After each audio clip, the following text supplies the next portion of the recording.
I was called a cheapskate in front of 50 people at a party I helped pay for. The birthday girl was my younger sister Emma, the one I practically raised after our dad left, and our mom fell into a haze of pills and paranoia. I paid her tuition for 3 years straight, covered her rent, bought her textbooks, took overtime shifts I didn't need at a job I hated just so she wouldn't have to work retail while getting her psych degree. But none of that mattered. Not when she stood on the patio glowing under twinkle lights and holding a champagne flute, smiling sweetly as she said, "You know, I can't believe my sister didn't get me a real gift. I guess some people think showing up is enough." Everyone laughed. And then they looked at me. I felt the air leave my lungs. I had driven 6 hours from St. Louis to Nashville for this. I brought the stupid cake. I paid the caterer's deposit weeks ago because our mom's card got declined. And Emma, my Emma, knew that. But she let the moment hang. Like I deserved the shame. I didn't say anything. Not then. Not with eyes on me.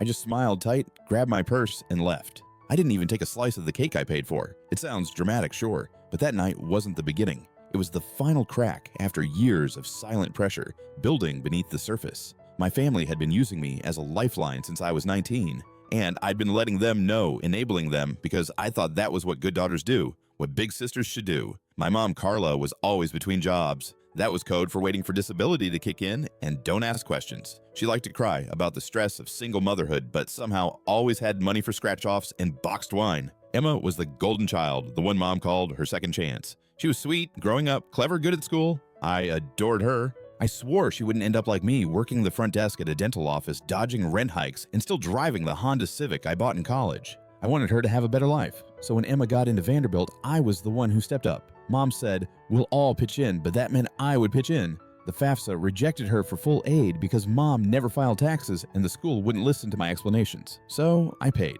Not just once. I paid when Emma's first laptop got stolen from her dorm. I paid when her roommate backed out and she needed help covering the lease. I even paid for her therapy when she started spiraling sophomore year. I didn't complain. Not once. Until that party.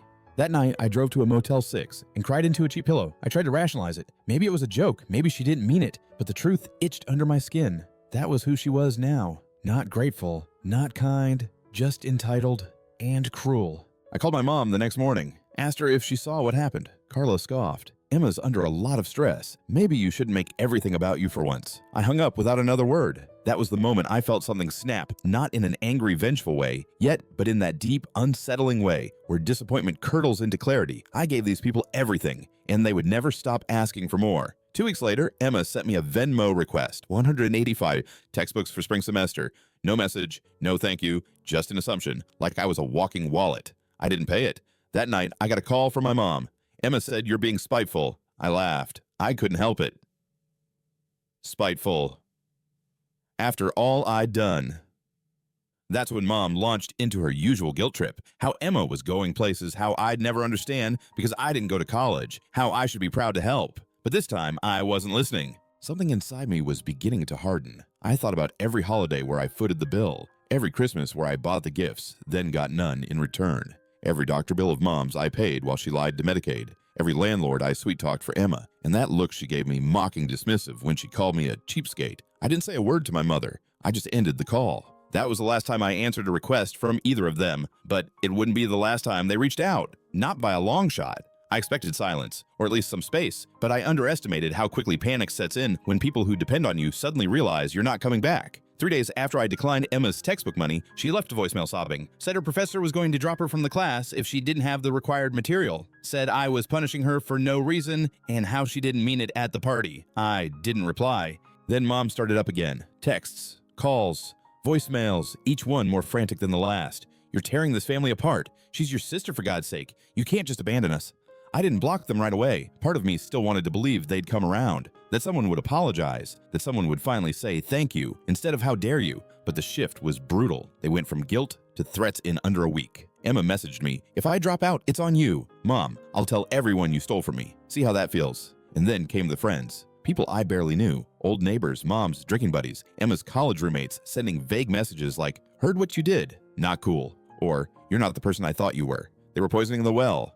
Fast. I ignored it. I focused on work, threw myself into overtime, and tried to feel the satisfaction of keeping my own lights on instead of someone else's. For the first time in years, my savings account grew. I started sleeping better, eating better. I even signed up for a photography class, something I always wanted to do but never had time or money for. But the silence didn't last. About a month after I cut them off, I came home from work and found my apartment door cracked open. I froze. Nothing was stolen, weirdly, but my drawers had been rifled through. A box of old bank statements was missing. My laptop was still there, but my safe, the one where I kept my passport, my birth certificate, and the folder of receipts showing all the tuition payments I'd made was gone. I filed a police report, but I knew who it was. There was no forced entry, no signs of a break-in. The building door downstairs was locked and secure, and only one other person had ever had a spare key, Emma. I called the police again and gave them her name. They took the report, but without video footage or witnesses, they couldn't prove anything. I called Emma. Just once. She answered with a fake calm, venom-laced voice. "Did you lose something? I nearly broke the phone.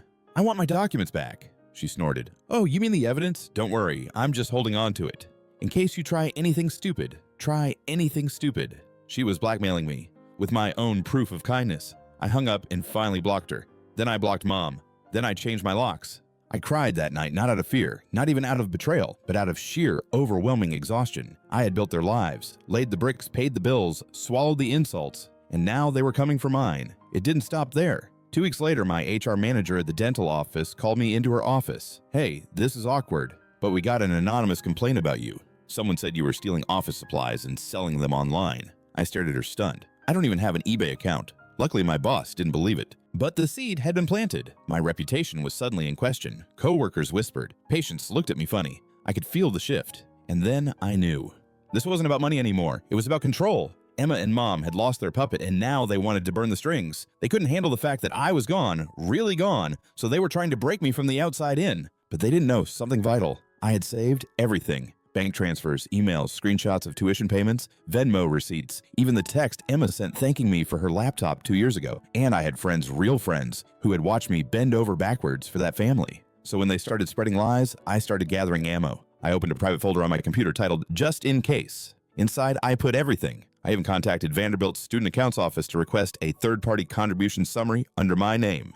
Turns out I had paid over $48,000 across 3 years. I asked them to notarize it. They did. I started talking to a lawyer, quietly, carefully, just to know my options.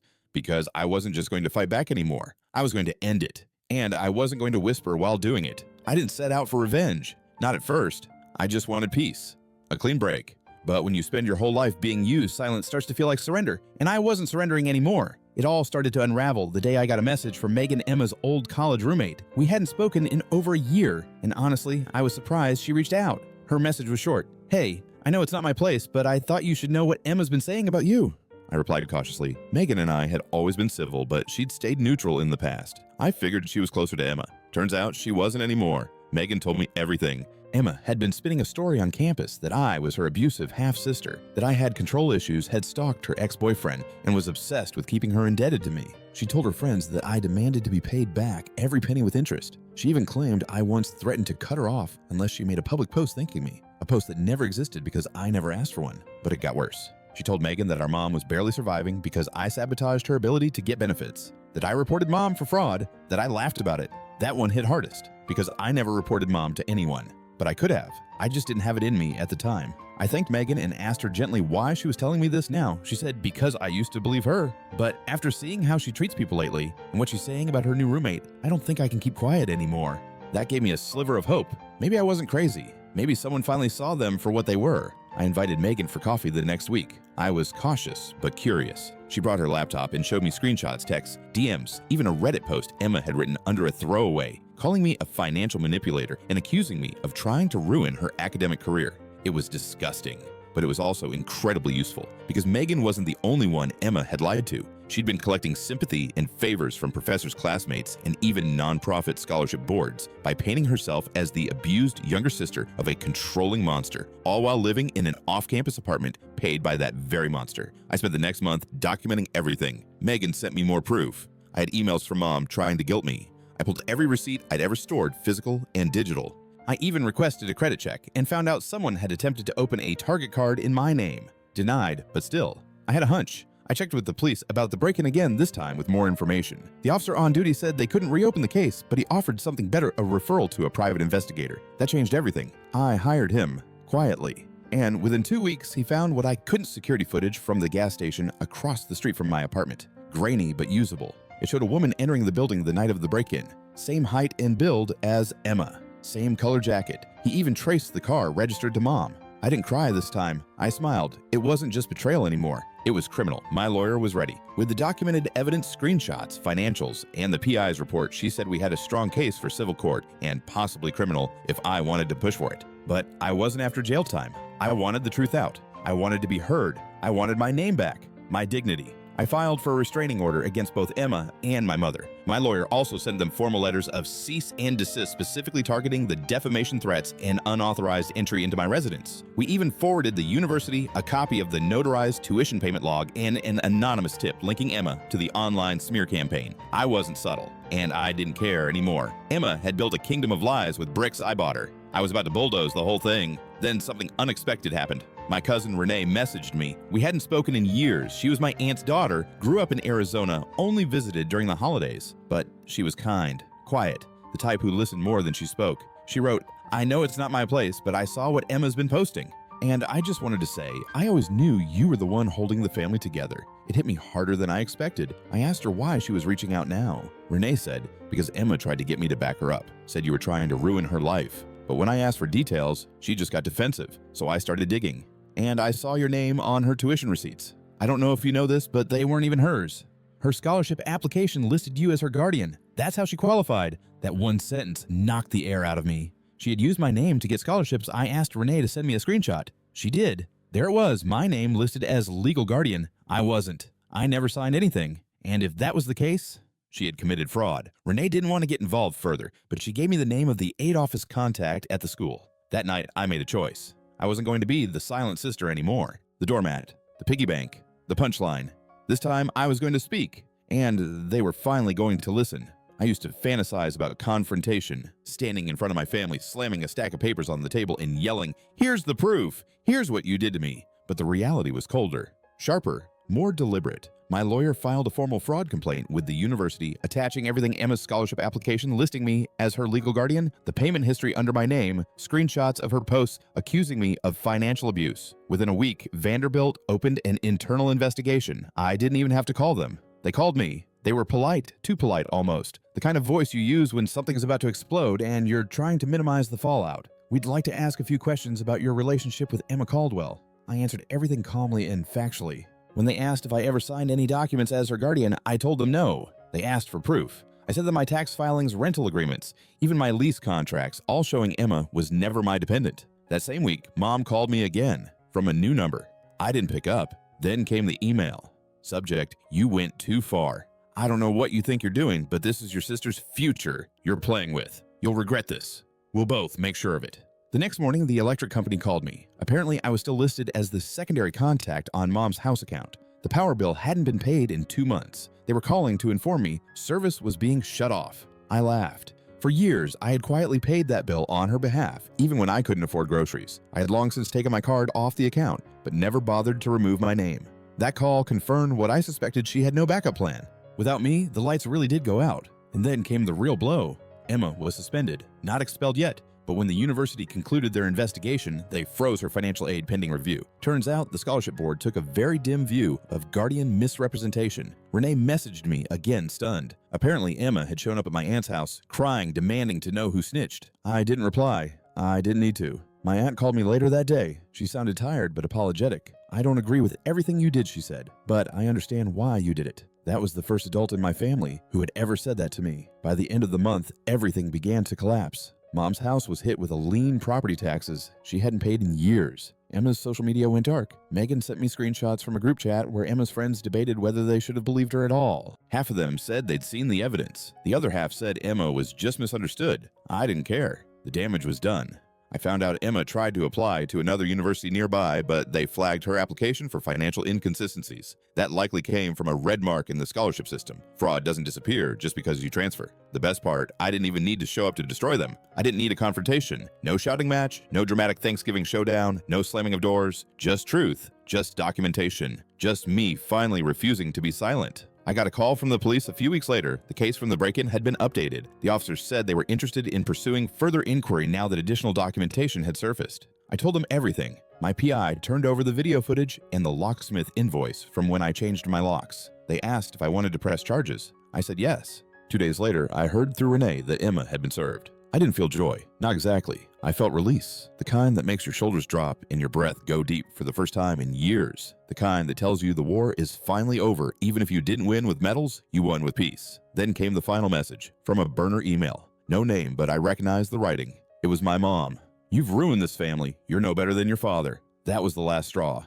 I drafted one final email. Subject: "Here's what you never said." I wrote, "You never said thank you when I paid the rent. You never said sorry when you made me the villain. You never once acknowledged that I saved you both over and over and over. But I say this now, I'm done. No more money, no more apologies, no more lies. This is where the chain ends. And you can sit in the dark and blame me if you want, but I'll be outside standing in the sun. Do not contact me again." Then I blocked her everywhere, forever. The silence was strange at first. For years, my life had revolved around ringing phones, guilt-drenched voicemails, panicked requests for money. It was always someone needing something. Emma's tuition, mom's medicine, rent, groceries, another emergency. When that noise stopped, it was like my nervous system didn't know what to do with itself. The first week, I kept checking my phone out of habit, expecting the next explosion. It never came. I finally felt the stillness. And in that stillness, I started to rebuild. It didn't happen all at once. Healing never does. But I started with small things. I changed my number, got a new bank account. I even closed the Venmo tied to my name and opened a fresh one. No history, no requests, no ghosts. I moved apartments. Same city, just a different part of town. One with big windows and a view of the park. I painted my new walls myself. Bought cheap furniture I actually liked. Made it mine. And then for the first time in years, I took a vacation. Just me. A week in Nashville in a tiny cabin with nothing but books, tea, and mountains. No one knew where I was. No one could reach me. I cried in the bathtub the second night, not because I was sad, but because for once I didn't feel like I owed anyone a damn thing. I've been waiting my whole life for someone to save me. Someone to swoop in and say, "You've done enough. You can rest now." That someone had to be me. A few months after the dust settled, Renee reached out again. She told me Emma had dropped out officially. Word was she tried to apply to a different school in Colorado under a fake name, but the application got flagged. Financial aid fraud leaves a paper trail. Mom's house was foreclosed on. She ended up moving in with her sister for a while. Renee said there was a lot of family talk. Most of it bitter, none of it honest. They blamed me. Of course they did. But what stunned me was this: they never tried to apologize. Not once. Not even a fake apology. They really thought I'd fold if they just went quiet for long enough. But I didn't. Instead, I started therapy. I unpacked years of shame I didn't even realize I was carrying. How I'd been conditioned to equate love with labor. How I felt responsible for Emma like she was my child, not my sibling. How mom weaponized guilt with surgical precision. How I lost myself in the role of helper so completely that I forgot I had needs too. My therapist asked me once, "When did you learn your love had to hurt to be real?" That one took my breath away. But it helped. Over time, I started saying no without guilt. I stopped justifying my boundaries. I stopped apologizing for healing. I started photographing again, not just for class, but for joy. I turned my work into a side business. Shot weddings, headshots, even got featured in a local gallery. I found people who didn't expect me to bleed to prove I cared. And then one day, I got a knock on my door. It was Emma. She looked different. Older, thinner, tired. I didn't say a word, just stood in the doorway. She didn't apologize. She just said, "Can we talk?" I nodded, but not because I owed her anything. I just wanted to see how far I'd come. We sat on my porch. She told me everything had fallen apart. Mom had turned on her when the money stopped. The friends she thought she had gone. The scholarships, her apartment, her social life, all collapsed. She tried living with a boyfriend. That didn't last. She was staying at a shelter now, and then she said it. I didn't know what I was doing. I really thought I was the victim. But I see it now. I waited. She swallowed hard. "I was jealous of you. You were always the one holding things together, and I hated that I needed you." There it was. Not a full apology, but a crack of honesty. I told her I hoped she found peace, that she could still rebuild, but that I couldn't be part of her story anymore. I gave her a bottle of water and a list of nearby women's shelters. Then I closed the door. I haven't seen her since. Sometimes I think about what would have happened if I'd never stopped paying. If I'd swallowed that insult at her party and just kept the peace. If I'd let them drag me into their storm again and again. But I didn't. I broke the cycle. Now every Sunday my porch is quiet. I sip coffee. I water my plants. I breathe. And last month I did something I never thought I'd do. I took in my niece Renee's younger sister Mia. She just turned 17. Needed a place to stay after things got tense at home. I told her my door's open, my fridge is full, and my rules are simple. No lies, no guilt, no shame. I don't want to raise her. I'm sorry. I just want her to know that love doesn't have to come with a receipt. I never went back to that old life. Never drove down to that crumbling house or unblocked that number. When Mia turns 18, she says she wants to study art. I'll help her if she needs it, but only if she lets me teach her the first rule: never set yourself on fire to keep someone else warm. As for my mother, she's still in that darkness, still bitter, still waiting for the daughter who gave everything to come crawling back. She'll be waiting a long, long time because I'm finally free.